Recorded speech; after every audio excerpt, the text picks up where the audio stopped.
Welcome back to the channel, everyone. Happy Saturday. Welcome to a beautiful day, stunning day here in Asunción, Paraguay, minus the fact that it's pretty darn hot.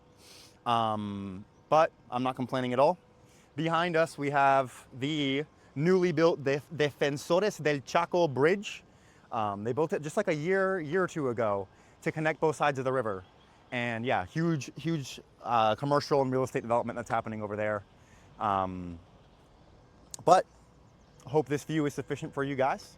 Wanted to get back on the camera more than anything. I haven't uploaded in about a month, which was not by design. Definitely, error on my part. And I'm mentioning this not because you care, although you might care. If you do, I really appreciate you. But more so than anything, just to put it out into the world that like, hey, that was too much time and I need to not do that again. I got stuck in a little bit of analysis paralysis. I'm kind of contemplating what sort of angle I want to take the channel here going forward, as well as my short form content, and just kind of got stuck in the middle. But we're breaking out of that now, and we're gonna have some really awesome stuff for you guys here next year. So speaking of next year, topic I want to talk about today is why 2026 needs to be the year that you finally pull the trigger and leave your home country. Become an expat, become a digital nomad, whatever you want to call it. Go find a better life abroad. I have fortunately been able to do that.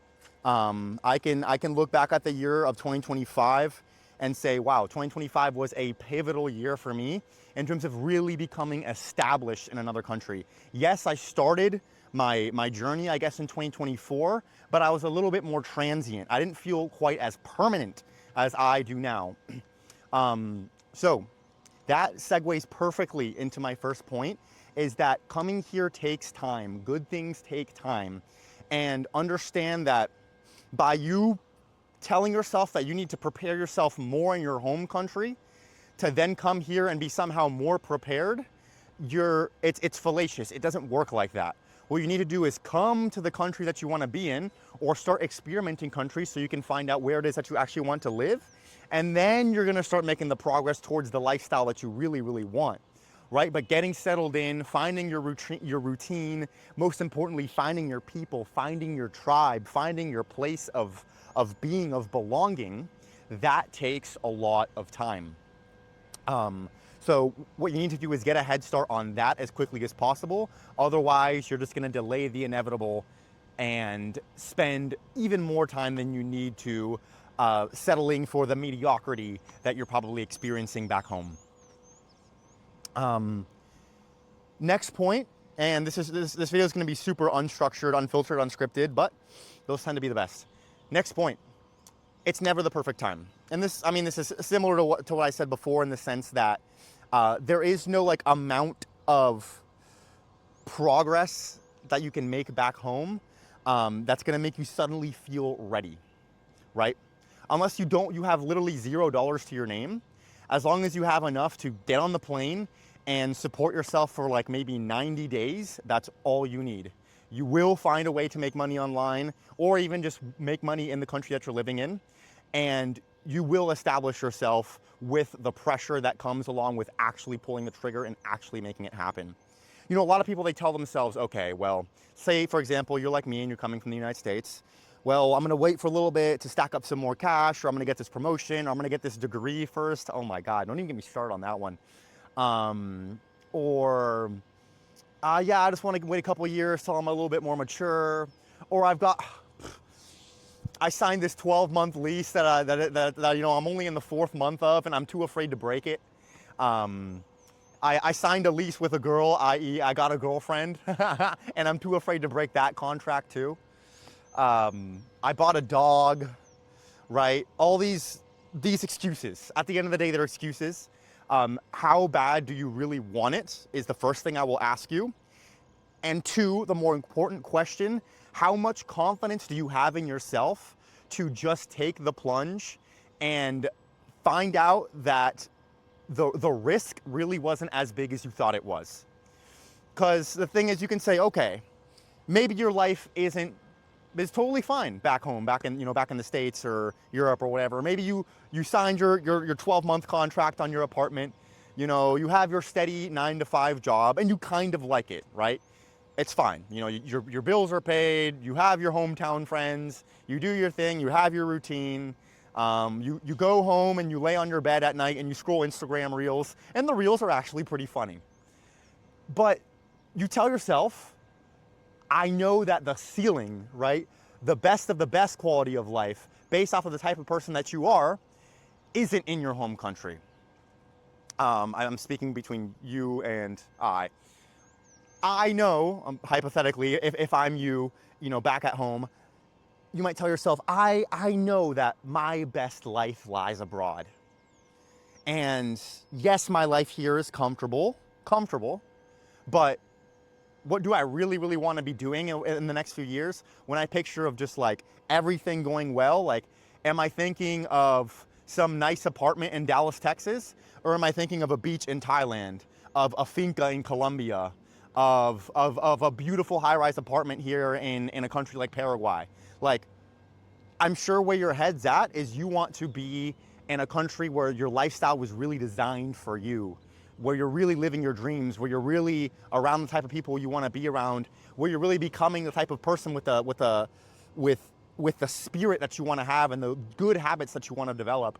And you know that that's better to develop abroad, but you are comfortable back home. How much trust do you have yourself in just bridging that gap and crossing the bridge, right? You got this side of the bridge where there's a bunch of buildings, but on the other side of the bridge, there's damn near nothing. Because for almost all the history of this city, they just didn't cross the bridge much. In fact, a lot of them thought that the very other side of the water was Argentina. Turns out it's not, it's Paraguay. But they built the bridge anyways. They took the risk, they invested millions of dollars because they know that there lies a brighter future on the other side of the bridge. Once this is all developed, once this is all populated, where's everybody else gonna go? We got a bunch of arable, fertile, usable land over there. It's just not developed yet. And it took some risk takers, some entrepreneurs, some innovators in order to build the bridge to close the gap. So, what are you gonna do in your own life? Are you gonna stay on this side of the water and tell yourself, oh, on the other side of the water, I'm sure it's great, but I'm comfortable here? Or are you gonna go ahead and start building that bridge and making it to the other side? So yes, it's like, what I'm getting at here is I'm not someone who's gonna paint a super doomsday picture of your home country to try to scare you into moving to the country that you really wanna move to. Because the truth is, like, yes, is the West collapsing? Yes. Does it suck, objectively suck over there right now? Yes. Is it manageable? Yeah. You can still do fine over there. You know, especially if you're a go-getter, if you have an ambitious spirit, you can make something, you can make, wow, what's the saying? Like, you can make anything out of ashes. What's the saying? Of like somebody that can make anything out of nothing? Like, you can make a good life for yourself over there. So I'm not gonna sit here and say that if you stay, like, you're gonna regret it for the rest of your life, but you're just gonna be settling for mediocrity. So is 2026 gonna be the year where you decide, okay, I am going to go above and beyond. I'm no longer gonna settle for mediocrity, and I'm gonna start building momentum towards the future I really, really want. Because another point, I'll go ahead and segue into another point. Making the move will likely get harder over time. Just like anything good in life, it becomes good, a bunch of people flock to it, and then it becomes less good or it becomes more difficult to access. Right now, we're kind of in that middle ground. The word is out, right? Digital nomads are a thing. The community is big. Online jobs are a thing. Making money online is a thing. International residencies are still a thing, barely. Welcome to Paraguay, one of the best and easiest ones to get. If you need help with it, shoot me a message. But these things will become more and more difficult over time. Let's break down some examples. Making money online will probably become more difficult over time. This is pure speculation. I might be wrong, but a lot of the industries where it's easy to start an online business will start getting consolidated by bigger players. Employers are starting to realize the value of having in-person employees, right? Keeps people more productive. Company culture is better. It's easier to maintain them, to stay on top of your employees and make sure that they're actually doing what they're supposed to be doing. What else? Cost of living in these less developed countries isn't going to be super affordable forever. I think eventually they'll kind of start to equalize. Right? Countries like Colombia have gotten more expensive. Argentina, I mean, oh my God. Paraguay has gotten a little bit more expensive as well. Right? So that cost of living advantage won't be around forever. And also, cultures will start to change. Right now, you as somebody who is watching from a foreign country, you are stepping into a completely different culture by coming to somewhere here like Latin America. Everything is, it's very different. It's very new, it's very fresh. For me, it's incredible. For me, from a quality of life standpoint, Latin culture is objectively superior to United States culture from a quality of life standpoint. Yes, the United States has its advantages. Yes, Latin America has its disadvantages. But from being happy, this culture is better, but that difference won't be so stark forever, right? More and more expats are gonna start to move. More and more money is gonna get moved around. And here it's like there's a lot of vanity, there's a lot of just new moments to be had, a lot of new things to discover, and eventually they won't be so new. And also the people, right? Right now here you come to a place like this and some people will treat you worse. A lot of people, if not most people, will treat you better than the treatment you're getting on average in your home country. Especially if you're from somewhere like the States, where strangers hate each other, right? You come to a place like this and strangers do not hate each other. They give each other at least the benefit of the doubt. And then you as a foreigner, you bring a different edge to your presence, right? To the experience that somebody can get by associating themselves with you. Especially if you're a good foreigner, which is I preach on this channel. Be a good foreigner, don't be a bad foreigner. Immerse yourself into the culture, be humble, be nice, be generous, be giving, learn the language, please. If you're coming to a place, especially like Paraguay, I mean, this is not, you know, Mexico City. This is not Medellin, this is Asunción. English is not that common here. You have to learn Spanish, but if you come, you learn Spanish, you immerse yourself into the culture, you are coming at a time where people will really be interested in why you're here and what you have to offer and your story and your background, and then vice versa, right? You're gonna be interested in them. What is their culture like? How can you immerse yourself even more? And that genuine curiosity will only be around for so long, because eventually as more and more of us come, people, they're just gonna get more used to us. And if, I really hope this doesn't happen in Paraguay, but if bad foreigners start to come, then our image will be tarnished and things will become more difficult for us here. So what do you need to do? You need to come here and get a head start and establish yourself first, especially if you come to a place that's a little bit more under the radar like Paraguay. You establish yourself, you build your roots, you get your momentum going, and in 5 or 10 years, when the real big waves of foreigners start to come, you're gonna be the one that they look to for help. You might have a business set up already. You might be hosting events. You might, be able to start a community. Like the real veterans have a really big advantage in places like this, because when foreigners land here, they're kind of lost. Like there's not that much info about this place. So when they meet someone on the ground who's been here for years, instantly you're gonna have a lot of credibility, a lot of respect. So come here now, come here in 2026 and start building towards that, because it's going to pay so many dividends in the future. Last point, think of this like compound interest.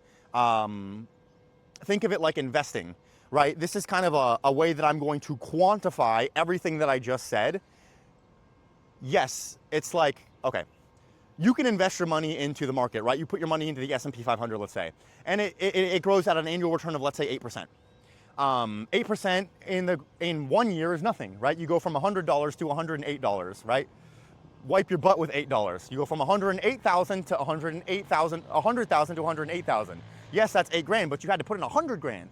But 8% year after year after year after year after year skyrockets, right? In 10, 20 years from now, that's gonna grow a bunch. What I want you to think about is to think about that concept of compounding interest and take it outside of money and put it into other areas of your life. We'll start with first, your social life, right? By you coming to the country you really wanna be in and an environment of people you really wanna be around, you're gonna start to compound your social life. right? You're gonna start to meet new friends. You're gonna start to get used to the culture. You're gonna start to just adapt to the environment.